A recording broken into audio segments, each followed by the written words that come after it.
Juicy ಆಗಿರುವಂತಹ ಖಾರವಾಗಿರುವಂತಹ ಬಾಂಗ್ಡಾ fry ಹೇಗೆ ಮಾಡೋದು ಅಂತ ನೋಡ್ಕೊಂಡು ಬರೋಣ ಬನ್ನಿ. ನಾನಿಲ್ಲಿ ಬಾಂಗ್ಡಾನ ಫ್ರೈ ಮಾಡಲಿಕ್ಕೋಸ್ಕರ ಚಿಲ್ಲಿ ಪೌಡರ್ ಹಾಗೆ ಹಳದಿ ಪುಡಿ, ಉಪ್ಪು ಹಾಗೆ ಹುಣಸೆ ಹಣ್ಣನ್ನ ತಗೊಂಡಿದ್ದೀನಿ. ಬನ್ನಿ ಮಾಡ್ಕೊಳ್ಳೋಣ. ನಾನಿಲ್ಲಿ ಬಾಂಗ್ಡಾನ ನೀಟಾಗಿ ತೊಳ್ಕೊಂಡು ಸ್ಲೈಸ್ ಆಗಿ ಕಟ್ ಮಾಡ್ಕೊಂಡಿದ್ದೀನಿ. ಇದ್ರ ಬೆನ್ನ ಮೇಲೆ ಇದೆ ಅಲ್ವಾ, ಸ್ಲೈಸ್ ಆಗಿ ಕಟ್ ಮಾಡಿದ್ದೀನಿ. ಸೊ ಈಗ ನಾನು ಫಸ್ಟು ಮೆಣಸಿನ್ಕಾಯಿ ಪುಡಿನ ಹಾಕ್ತೀನಿ, ಚಿಲ್ಲಿ ಪೌಡರ್, ಹಳದಿ ಪೌಡರ್, ಹಾಗೆ ನಿಮಗೆ ಎಷ್ಟು ಉಪ್ಪು ಬೇಕೋ ಅಷ್ಟು ಉಪ್ಪು. ನಾನು ನೀರನ್ನ ಆ್ಯಡ್ ಮಾಡ್ಲಿಕ್ಕೆ ಹೋಗಲ್ಲ, ಜಸ್ಟ್ ಹುಣಸೆ ಹಣ್ಣಿನ ನೀರು ಇರುತ್ತಲ್ಲ ಅದರಲ್ಲಿನೇ ಮಿಕ್ಸ್ ಮಾಡ್ಕೊತೀನಿ. ಯಾಕಂದರೆ ಹುಳಿ ಖಾರ ತುಂಬಾ ಚೆನ್ನಾಗಾಗುತ್ತೆ. ಮತ್ತು ನಾನು ಇನ್ನು ಇದಕ್ಕೇನು ಆ್ಯಡ್ ಮಾಡಲ್ಲ, ಇಷ್ಟೇ.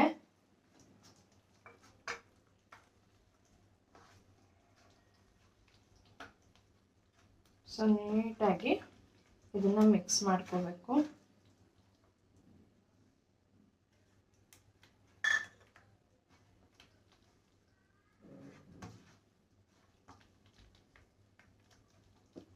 ಸೊ ಈಗ ನಾನು ಇದನ್ನು ಒಂದೊಂದೇ ಹೀಗಿಟ್ಟು ಎಲ್ಲ ಇದ್ರ ಒಳಗಡೆ ಎಲ್ಲ ಮಸಾಲೆ ಹೋಗಬೇಕು. ಸ್ಲೈಸಾಗಿ ಕಟ್ ಮಾಡಿದರೆ ಒಳಗೆ ನೀಟಾಗಿ ಮಸಾಲ ಹೋಗುತ್ತೆ.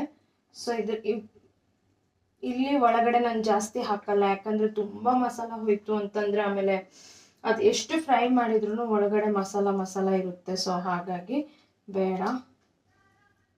ಸೊ ಇದನ್ನು ನೀವು ರವಾ ಫ್ರೈ ಕೂಡ ಮಾಡ್ಕೋಬಹುದು. ನಾನು ರವಾ ಫ್ರೈ ಮಾಡ್ತಾ ಇಲ್ಲ, ನಾರ್ಮಲ್ ಆಗಿ ಫ್ರೈ ಮಾಡ್ಕೊತಾ ಇದ್ದೀನಿ.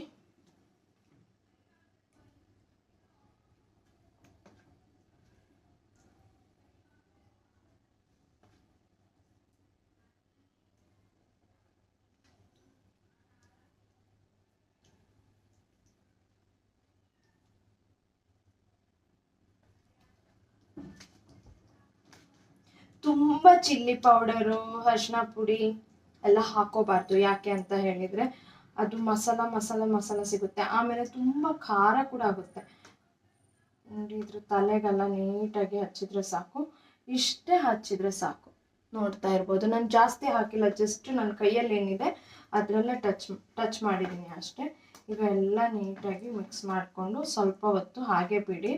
ಎಷ್ಟು ಟೈಮ್ ಬಿಡ್ತೀರಾ ಅಷ್ಟು ಟೈಮ್ ಚೆನ್ನಾಗಿರುತ್ತೆ.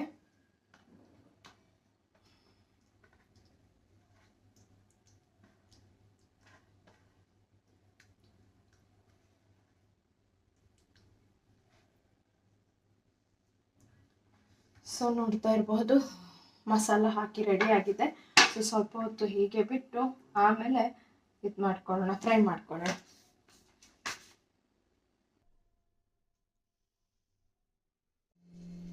ಸೊ ಎಣ್ಣೆನ ಹಾಕ್ಕೊಳ್ಳೋಣ. ಬಾಂಗ್ಡಾ ಫ್ರೈ ಮಾಡ್ಕೊಳ್ಳಿಕ್ಕೆ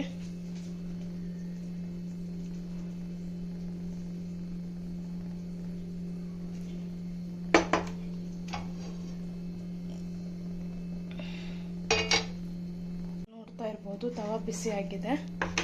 ಸೊ ಈಗ ಮೀನನ್ನು ಹಾಕ್ಕೊಳ್ತೀನಿ.